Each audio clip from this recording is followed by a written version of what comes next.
അപ്പം ഞാൻ ഇങ്ങനെ പ്രാങ്ക് ചെയ്യണമെന്ന് എൻ്റെ വൈഫിനെ പറഞ്ഞ് ഏൽപ്പിച്ചു. പക്ഷേ കുറച്ച് നേരം കഴിഞ്ഞപ്പോഴത്തേനും എൻ്റെ വൈഫ് എന്നെ വിളിച്ചിട്ട് പറഞ്ഞു, ചോദിച്ചാൽ ഇന്ന് നടക്കുമെന്ന് തോന്നുന്നില്ല, അർച്ചന ആകെ ടെൻസ്ഡ് ആയിട്ടാണ് വന്നിരിക്കുന്നത്, ഇപ്പം ഇത് ചെയ്ത് കഴിഞ്ഞാൽ ചിലപ്പം വേറെ പ്രശ്നം ഉണ്ടാവും, അതൊന്നും ചെയ്യാനുള്ള സമയമില്ല. അപ്പം ഞാൻ ഇവിടെ വഴക്ക് പറഞ്ഞുകൊണ്ടിരിക്കുക. എനിക്ക് പുറകിൽ ബാക്ക്ഗ്രൗണ്ടിൽ സൗണ്ട് കേൾക്കാം, അർച്ചന ഷൗട്ട് ചെയ്യുന്ന സൗണ്ട്. ഞാൻ ചോദിച്ചാൽ എന്നാ പറ്റിയേ?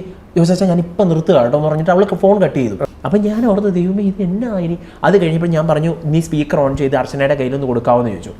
അപ്പം ഞാൻ സ്പീക്കർ ഓൺ ചെയ്ത് അർച്ചനയുടെ കൈ കൊടുത്തപ്പോഴത്തേന് അർച്ചന പറഞ്ഞു, I don't want to talk to you, എനിക്കൊന്നും കേൾക്കണ്ട, ഞാൻ പറഞ്ഞതാണോ? അപ്പം ഞാൻ പറഞ്ഞു, അർച്ചന ഓരോ സ്റ്റേജിലും അർച്ചനെ നമ്മൾ കാണിച്ചായിരുന്നില്ലേ. അപ്പോൾ അർച്ചന പറയുന്നുണ്ട്, ഫോണിനകത്ത് കാണുന്ന പോലെ അല്ല നിങ്ങൾ നേരിട്ട് കാണിക്കുമ്പോഴത്തേനെന്നൊക്കെ പറഞ്ഞു. അപ്പം ഞാൻ കുറച്ച് നേരം കഴിഞ്ഞപ്പോഴത്തേന് എനിക്കൊരു ഈ കൊച്ചൻ തന്നെ എന്നെ വിളിച്ചിട്ട് പറഞ്ഞു, ഒന്ന് വീഡിയോ കോളിൽ അച്ഛൻ വരാമോ? ഞാൻ പറഞ്ഞു ഓക്കെ വീഡിയോ കോൾ ചെയ്യാമെന്ന് പറഞ്ഞിട്ട് വീഡിയോ കോൾ ചെയ്തു.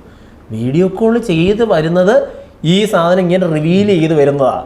ഞാൻ അന്നേരം അർച്ചനയുടെ കാര്യമില്ല, അർച്ചന ഈ കുഞ്ഞു പിള്ളേർ ചാടുന്ന പോലെ ഒറ്റ ചാട്ടം. അപ്പം പിള്ളേരെല്ലാം ഭയങ്കരമായിട്ട്. അപ്പം എനിക്ക് മനസ്സിലായി ഇത് ഞാൻ വെച്ചിരുന്ന കുഴി എനിക്ക് തന്നെ തിരിച്ചു വന്നതാണ്. അയ്യോ അത് പക്ഷേ എന്ന് വെച്ചാൽ കുറേ നേരം ഒരു 1/4 മണിക്കൂർ ഞാൻ ശരിക്കും എന്തെങ്കിലും അത് കഴിഞ്ഞ് കിട്ടിയത് ഒരു ഭയങ്കര സന്തോഷമായിരുന്നു, ഒരു അതിഭയങ്കര സന്തോഷമായിരുന്നു. ഞാൻ അടുത്ത കാലത്ത് എനിക്ക് കിട്ടിയിട്ടുള്ളത് ഏറ്റവും സന്തോഷമുള്ള ഒരു മൊമെന്റ്.